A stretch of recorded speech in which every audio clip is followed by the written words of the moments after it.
Hi everyone, welcome to another episode of What the Haul. I'm winding down, I'm supposed to be going to bed right now, but here we are. In this episode, judging by the thumbnail, we're going to be doing a bunch of empties. So without further ado, start the intro.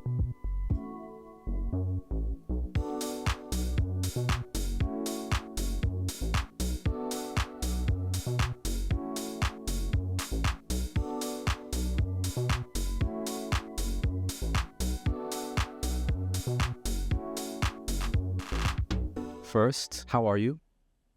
Excellent. Love to hear that. I'm not going to do too much preamble. We're just going to get down to business. I have a lot of empties that I want to go over with you. I'm going to aim to be as concise as possible and give you the real rundown. Would I repurchase it? Was it worth it? Etc. etc. I just loaded this bag up. Some things may not make the cut, but I think I'm going to be able to cover pretty much everything. So last year, I had a real obsession with bar soaps, and it all started, I bought that Roger and Gallet soap, and I was washing my hands with it, and there's something about lathering up and warming up bar soap that's really tactile and makes the experience of bathing just a little bit more enjoyable. This I purchased a couple of times. I think this was predominantly the one cleanser I was using over the last 18 months. I'm at the tail end of one bar right now, and I'm moving on to some other stuff. It's an active product. It has all the AHA brightening ingredients, etc., and it just feels like money well spent. This I bought when it launched, and then I repurchased it subsequently when there was a sale at Sephora. Again, it's a 2-pack. This is very, very scratchy. The granules are really tiny and really sharp, and it has a really strong, I can still smell it, it has a very lavendery fragrance, really pleasant, not something for everyday use. Light sweeps with this one because it's really, really abrasive, and you can do more harm than good if you're too aggressive or too vigorous with this one. Last year, I discovered Curel. The Curel products that we have in the Shoppers Drug Mart, those are made in Japan products with English labels. One day I went to TNT looking for the half chicken or whatever it was sold out. Go into the beauty aisle, and I noticed that yes, they stock the original Curel products. I bought this shower gel. It's good, it's mild, it's reasonably priced, it's odd volume. This one, it's 420 mils. It's comparable to the Bioderma Atoderm shower gel that's in the blue. Lots and lots of airy bubbles, no fragrance, and the whole premise behind this brand is everything's loaded with ceramide, so it's supposed to help with barrier and dryness and all that. And I thought this was just a great all-around shower gel. And subsequent to this, I did buy the face mist that they sell at the pharmacy. I get it now. I think this is really, really worthwhile. This year during the holiday season, I picked up this is Cassis Noir and Vanille. So it's kind of like Ribena, black currant, a little vanilla-y, but it's really that black currant that I pick up when I smell this. You experience it in the shower, but then it kind of disappears relatively quickly. I'm spoiled. I've been accustomed to buying the Biodermas, the SVRs, all the French pharmacy brands when it comes to shower oil, Event, etc., you name it. And with those, I always buy the half-liter bottles, 1-liter bottles if they have the promotions. I'm really, really heavy-handed when I'm pouring the stuff out. And with this, it's so thin. You go through it in no time. There's other products at L'Occitane that I prefer, and even I still like the classic fragrance of this. I just want to relive it. I just want to tap in and just try something new. I would still say the Shea shower oil, if they still make it, that's the best that they have. This is something else I was using as a cleansing product. Embryolisse, the Lait Creme Fluid. So this, like the classic moisturizer, it's multifunction. I tried it as a body lotion. It's fine. The days when it was like minus 30, minus 40 with a wind chill, this was a phenomenal cleanser in the morning because you would just kind of massage it on, you'd rinse it off, it'd leave a bit of lather in the sink, like it felt like it was doing something, but when you went to towel off, it left moisture behind on the skin. So I would repurchase this in the big bottle and use it as a cleansing milk fall, winter, early spring. I really, really like this product a lot. The only thing is, it's the scent. I like the scent. It's kind of lily of the valley. Not for everyone. I've been a fan of the cream that comes in the tube, and I'm a fan of this as a hygiene product. Okay, so this is interesting. Dermalogica Multivitamin Power Recovery Cream. I bought this as part of a kit. I was out of the mask, and I want to give this a go. 2 issues with this. It's not as robust as I want it to be. I think their intensive moisture balance is probably one of their best moisturizers. This one, it's sort of like a gel cream used about 3 pumps at a time. And because I am on that drier side, I feel like I needed to do things, put more serums underneath, put different things on top of it. It was a bit tricky to use. And further to that, where the other multi-active products, so the mask and the eye cream, they all smell really nice. This one has kind of Yeah, it's kind of peppery, kind of cinnamony. I feel like this is unintentionally like an ideal product for men. I wouldn't repurchase this, but it's a solid moisturizer nonetheless. This I bought when it launched. So this is the multi-active glow serum from Clarins. Let's see if it could focus. I love my Clarins, so I had to give this a go. I thought it was like a bi-phase serum like their Hydro Quench one. It does separate if you leave it for a couple of days, but you give it a good shake and then the particles go back to being suspended. It's a very thin sort of texture. I've never used Hydro Quench, so I really can't compare that to this, but I can compare it to the two double serums. So this is definitely nowhere near as moisturizing as the classic double serum, and it's not as fresh as double serum light. For me, it doesn't do enough. It just kind of absorbed too quickly. It didn't have that sort of luster that I get with the double serum. And you know, with Clarins, they do the old school thing of positioning products according to age. This is designed for the people who are over 25, not quite into their late 30s, early 40s. So I've aged out of using this collection. This is really for somebody with a combination skin who's maybe just starting to use anti-aging products like anti-age, right? At the same time that this came out, Clinique also came out with a similar serum, and it's also like in their pink packaging, where the Clinique one was like a milky serum that's a vitamin C and lactic acid. This is a vitamin C and a glycolic acid. Not too exfoliating. I didn't feel any tingling. I wouldn't repurchase this. I'm not the target customer. This I bought when the Bay was going out of business. I found this for half price. This is the Abbaye Royale hand cream from Guerlain. I liked it that it was kind of a serum-y gel texture. It really melted into the hands, similar to L'Occitane's Immortelle hand cream. Very strong honey fragrance. If the honey is something that speaks to you, I think your money is better spent at Nooks. They have a really nice honey-scented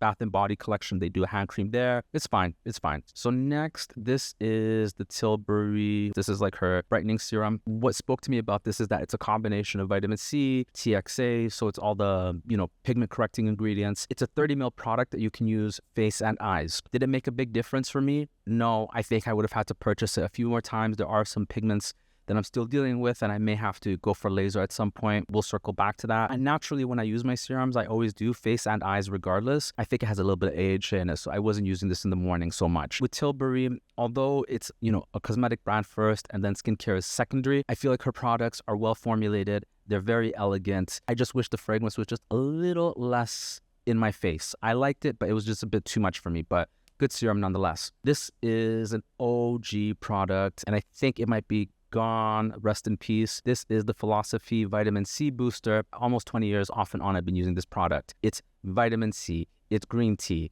it's zinc, it's copper. There's like so many things happening with this little, what is this, 10 mils? 7 grams. This is a tiny little jar. There's other brands that do comparable sort of vitamin C powders. I'm sure you can do the vitamin C tablets that you get at the pharmacy and incorporate that into your skincare.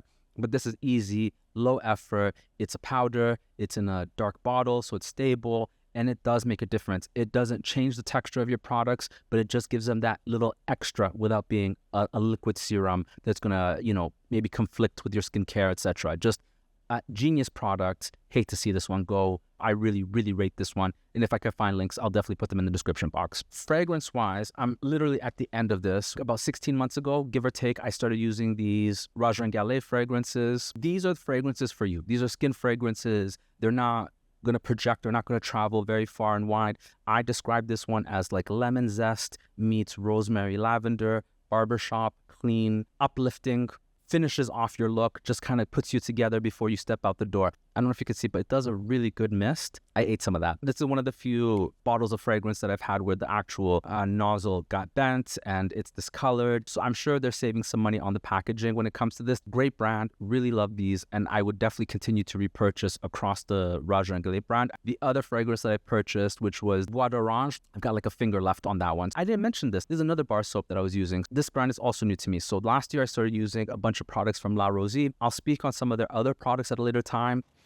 This is like the L'Occitane Shea bar soaps. It's nice to wash your hands with it. It's really mild. I wouldn't necessarily use it on the body. Some lip products. This is the Sisley, the Fido lip balm, and this is #1 Cloud. It's almost like a Vaseline sort of texture. If you just kind of like tap it on and you don't really swipe it on heavy-handed, it's fine. It's really not for me, but I do enjoy it. I mean, it's this zebra print that they do. This was what sold me the product. It is refillable, so I'm going to hold on to this and maybe I'll repurchase it. Solid lip balm all around, and it smells, yeah, it's a really nice sort of vanilla fragrance. I finally finished an entire pot of rosebud salt, premium sort of petroleum jelly, right? With a little bit of rose oil or whatever it is. I've been buying it for years and years and years and will continue to do so. It lasts forever. Funny enough, I was on Threads and somebody had posted a jar of Vaseline with like an expiry date that was like at least a year, if not longer. There was an exchange about, what do you do with this expiry date? Like, do you care? And I'm curious to see when I purchased this. I'm going to put something in the caption when I'm editing this. I just finished this maybe 2 months ago, and this has a shelf life of 30 months. So what is that? 2.5 years? I don't know if I finished it within that time, but that's curious. And I can't believe I actually finished an entire pot of this start to finish. This is also from Topicals. This is their clay mask. If you think about Kiehl's is known for their clay mask. That one's quite wet. This one's quite dry. It's whipped. It's a little bit stiff. It's creamy, but it has like a little bit of lightness to it. Because when you squeeze it out, it feels quite dense. But then when you're massaging it on, it like really just spreads and glides really nicely. When I saw the people on the Sephora page with their reviews, everyone was complaining about the packaging. If you've tried like the L'Occitane hand cream, I shave my head every day with a Parasso. So I'm accustomed to these sort of tubes. Gentle, and always kind of give it a tap at the end. Make sure that some of the product goes back in. Make sure that you're not too aggressive when you're closing it. And that's where I messed this up. I tightened it too well and the lid broke off, and that happened right at the very end of this. Like I said, it's creamy and really spreadable. When it dries down, it doesn't track or get tight. It almost just kind of dries down into like a powder. So you don't want to drink anything or eat anything when you have this one on, because it will start to dust and go places. This is the product that I purchased once, twice, 3 times. This is up there with the Charlotte Tilbury primer. This is the new Augustinus Bader. There's 2 versions of this product. There is one for USA and then one for the rest of the world. The one that's in the States is mineral. Absolutely not. This one though is chemical. Over here, mineral is an absolute no. I will never get on board with a mineral SPF unless it's tinted. If it's tinted, I can get on board with it. I understand that. I've seen it work. But I've never in my life, and I won't be fooled to believe that there's a mineral SPF that works on even my complexion, and I'm not even that deep, right? When I saw the reviews for this, there's one blogger, and he's a white man, and he was complaining about the mineral SPF, and he said it was chalky or something. I remember seeing his review, and it was like unacceptable, especially at the Bader price points. If you love your Augustinus Bader cream, you're gonna love this. I thought that this might be refillable because it is hollow. And you can see, and it's the type that where the pump rises up. I would do about 3 pumps of this. I was mixing my vitamin C powder into it, using it with all my different serums. This is like the best all year day cream. Warm weather, cold climate, doesn't matter, just phenomenal. I would continue to repurchase it, but I've got my eyes on some other things. Samples, honorable mentions. So one is this is the Clarins Comfort Scrub. There's a fresh one. The Comfort one is a combination of oil and sugar. You think about like cleansing balms. It's a type of product where you massage it on, it melts. It has a little bit of that element of exfoliation, but it's not too scratchy. It's really, really mild. Once you add the water and you massage it, and it picks off so much skin. Like when I looked at the sink basin, I was really appalled by what it was picking up. I would 100% consider repurchasing this. When I bought my Sisley eye cream, my box came with a couple deluxe samples. The one size fits all skin types moisturizer, I didn't think was particularly impressive, but the Sisley essential lotion, this is 100% superior to the La Mer treatment lotion. I'm trying to wean myself off of certain brands, and as much as I love the La Mer treatment lotion, and I think it's definitely up there, it's one of my top products at that brand, I always wonder, is there something comparable to it?